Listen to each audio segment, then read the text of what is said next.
मा फोरमायगोन? औ बेथ' जोंनि थाखाय जोबोरैनो सुख'हायि खहा, दुखुनांथाव। बिथाङा थांनाय 22 फेब्रुआरि सनिबार खालि फुंनि 3 बाजियाव बिथाङा हार्ट एटाक जानानै रुंसारि जालांबाय। बिथाङा जोंनि गागि आफादगिरिमोन। बिथांखौ जोङो थांनाय 2022नि 18 डिसेम्बराव मुसलपुर एल पि स्कुलाव बिथांखौ फुल प्लेजेड माने आफादगिरि महरै जोंनि अल बड' एक्स भलन्टियार फर्सनि आफादगिरि महरै जों मोनदोंमोन। आरो बिथांनि नाजानायाव जोङो गोबां दुखु दाहा खस्थ'नि गेजेरजों जोङो माखासे क'क्राझार डिसि अफिसनि लांगोनायावबो जों माखासे माने धरना होनानै जोङो गभर्नमेन्ट अफ इन्डियानिसिम मेम'रेन्डाम गांसे सेपारेटिस्टनि थाखाय जोङो माबा होदोंमोन, मेम'रेन्डाम होनाय जादों बिथांनि दैदेननायाव। बिथांनि दैदेननायाव जोङो 2023 एप्रिलनि 6 एप्रिलाव जोङो काजलगावनि बे गेलेग्रा फोथाराव बाहाय जोङो रिलिजियास मोनसे मास रेलि खुंनो हादोंमोन। बेयाव 19टा धोरोमनि गासै धोरोमगिरिफ्रानो बे हाबाफारियाव बाहागो लाफादोंमोन।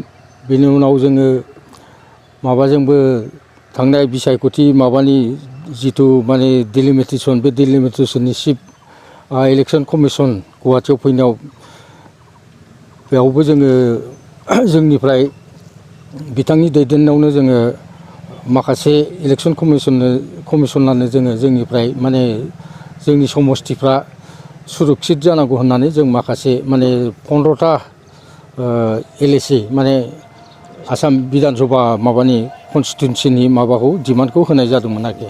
आरो बिदिनो दुखु दाहा खस्थ'नि गेजेरजों बिथाङा जोंखौ लाबो 6टा डिस्ट्रिक्ट 6टा जिल्लायाव जोङो जोंनि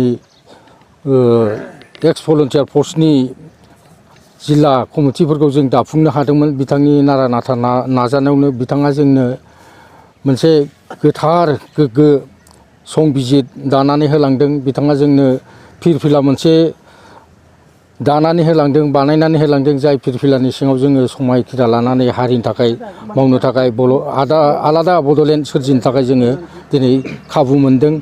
आरो बिथांनि नाजानायाव जों थांनाय नै दाखालि दिल्लीयाव डिसेम्बर दाननि जोङो माबायाव 20 तारिखआव इउनियन मिनिस्टार ट्राइबेल मिनिस्टार बिथां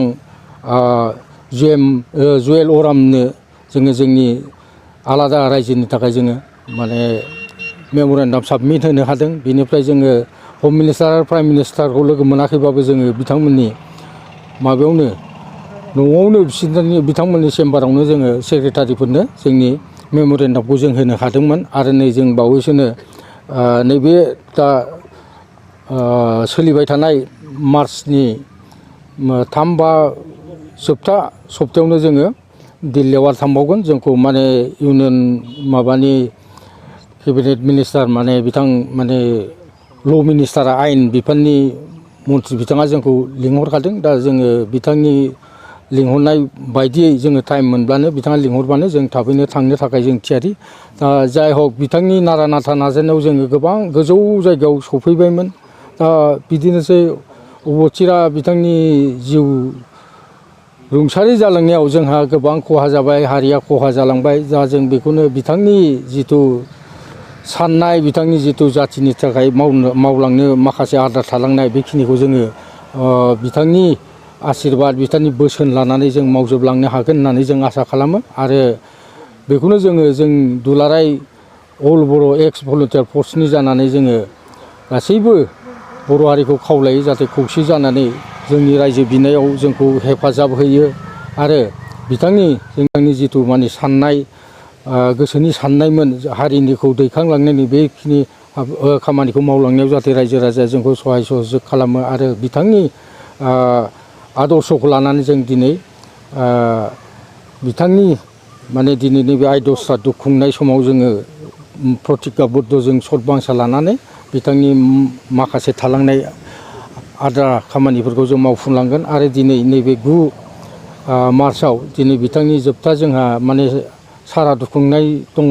बे सारादुआव गोबां डिस्ट्रिक्टनिफ्राय फैगासिनो दं सफैजोबाखै गोजानबो जायो नालाय आरो आलासि माखासे लिंदों फैगोन दा बेनो दिनै जोबथा बिनि माबा दा बेयाव जोङो बिथांनि मुङै मोनसे दिनै हायाबाबो गाबोन हायाबाबो जों मोनसे इयुनाव बिथाङा जितु जोंनि बिर जोहोलाव जोंनि दैदेनगिरिमोन बिथांनि जाहाथे माबाया अराय माने मुङा बा बिथांनि हारिनि थाखाय मावलांनाय बड'लेण्डनि थाखाय मावलांनाय बे सिना नेरसोना थालाङो बेनि थाखाय बिथांनि नामै मोनसे खाम्फा बानायनानै होनाय जागोन जों बेखिनियानो दिनै बुंनाय।